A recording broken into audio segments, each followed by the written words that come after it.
1000 మందికి అవసరమయ్యే వ్యక్తిగా దేవుడు మనల్ని చేస్తాడు.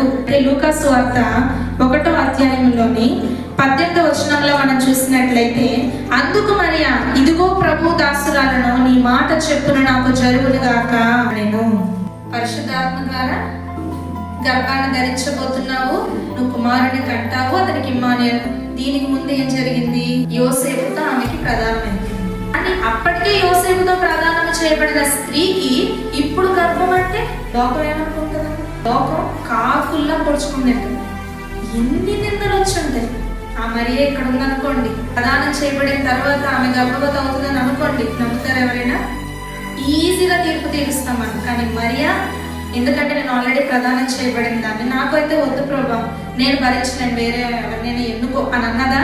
ఎన్ని నిందలైనా ప్రభు కొరకు తను భరించింది. మేము ఆ గ్రామంలో 1000 మంది ఉండొచ్చేమో, 1000 మంది ఆమెను హేళన చేసి ఉండొచ్చేమో, కానీ యోసేపు కూడా ఆమెను రహస్యంగా విడిచిపెడేద్దాం అనుకున్నాడు.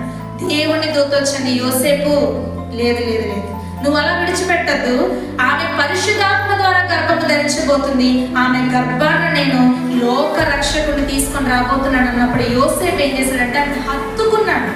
ఎంత గొప్ప పెనిమిటండి యోసేపు, ఎంత గొప్ప ధన్యత అండి మరియది. చూసారా?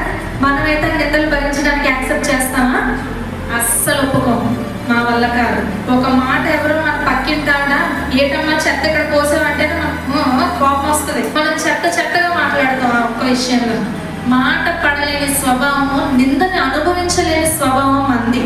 కానీ మరియా దేవుని వైపు చూసింది. ఎవరి కోసం అనుభవించింది నింద? చాలా మంది అంటూ ఉంటారు, చర్చికి వెళ్తుంటే, చర్చికి వెళ్తావా, మీకు హల్లెలూయా బ్యాచా, హేళనమ్మా, అలా నువ్వు మానేస్తే దేవుని రాజ్యంలో మనం వెళ్ళాం, మనం ప్రవేశించడానికి ఇంకా లేదు. ఈ లోకము నన్ను బట్టి మిమ్మల్ని నిందించి హింసించి చెడ్డ మాటలెల్లా పలుకున్నప్పుడు మీరు ధన్యులు. ఒక సేవకుడు అంటాడు, మనకి ఘనత వచ్చినప్పుడు మనం పొంగిపోకూడదంట, తృణీకరించబడినప్పుడే పొంగిపోవాలంట. మనంతా రివర్స్ అన్నాడు ఆయన. ఒక ప్రెసిడెంట్ ప్లేస్ లో పెడతాను అంటే, లేదంటే ఇక్కడ పెద్దలే మనకి ఏదో సన్మానం చేస్తే ఎంత గొప్పగా పొంగిపోతామో మనం. అవునా కదా? ఘనత వచ్చినప్పుడు మనం పొంగిపోకూడదు. అప్పుడు ఏమనుకోవాలంటే, అయ్యా ఈ ఘనత నాకు కాదయ్యా, నీకు రావాలి. దేవుడు మన దగ్గర నుంచి కోరుకుంటుంది. విలువైన రక్తం ఇచ్చి దేవుడు మనల్ని ఎందుకు కన్నాడంటే, ఆయన యొక్క ప్రాణం ఇచ్చి తన స్వరక్తాన్ని ఇచ్చి ఎందుకు మనల్ని కన్నాడు? మళ్ళీ ఆయన చట్టమాటలు పలికి నిందించడానిక కాదు. తృణీకారం వచ్చినప్పుడే దేవుని దగ్గర నుంచి నీకు సన్మానం వస్తుంది. అది నువ్వు గుర్తుపెట్టుకోవాలి.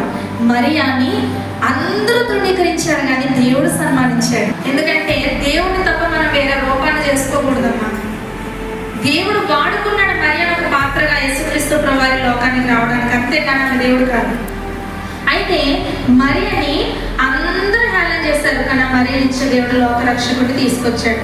తల దించుకుని దేవుని దగ్గర మనం ఉన్నప్పుడు తలెత్తుకుని దేవుడు లోకంలో మనం చేస్తాడు. మరియా ఎన్నో నిందలు పడింది. ఆ నిందలన్నిటికీ ఆ 1000 మందికి అవసరమయ్యే వ్యక్తిగా మరియాని దేవుడు చేశాడు. ఈరోజు 1000 మంది దేవుడిని ఆరాధిస్తున్నారు, కొన్ని కోట్ల మంది తన కుమారుని ఆరాధిస్తున్నారు. హల్లెలూయా. ఆ రోజు మరియా తట్టుకోకుండా ఉంటే ఈరోజు అంత ఘనత ఆమెకు రాకపోను. కాబట్టి మీరు కూడా దేవుని విషయంలో ఆటంకాలు వస్తే పడండి, ఏం కాదు, తట్టుకోండి. దేవుడు మిమ్మల్ని ఎలా పడతాడు ఈ గ్రామంలో. అర్థమైందమ్మా? భరించండి, ఏం కాదు. ఈరోజు మనం కార్చే కన్నీరు రేపు పొద్దున్న ఆశీర్వాదంగా దేవుడు మారుస్తాడు. మరి మనం ఎలా కనిపెట్టుకోవాలి? మరియా ఈ రోజు నేను నిందలు అనుభవిస్తున్నానంటే రేపు పొద్దున్న నాకు గొప్ప విజయం రాబోతుందని మరియా చూసింది. రాత్రి ఉంది అంటే పగలు ఉందని అర్థం. అన్ని కోల్పోయి నువ్వు దేవుని దగ్గరకు వచ్చి ఈరోజు ఏడుస్తున్నావేమో, లేదా సమస్తాన్ని విడిచిపెట్టి వచ్చావేమో, కానీ దేవుడు సమస్తానికి అధికారిగా దేవుడు నిన్ను చేయబోతున్నాడు. 1000 మంది నిన్ను హేళన చేసినా ఆ 1000 మందికి అవసరమైన వ్యక్తిగా దేవుడు నిన్ను చేయబోతున్నాడు.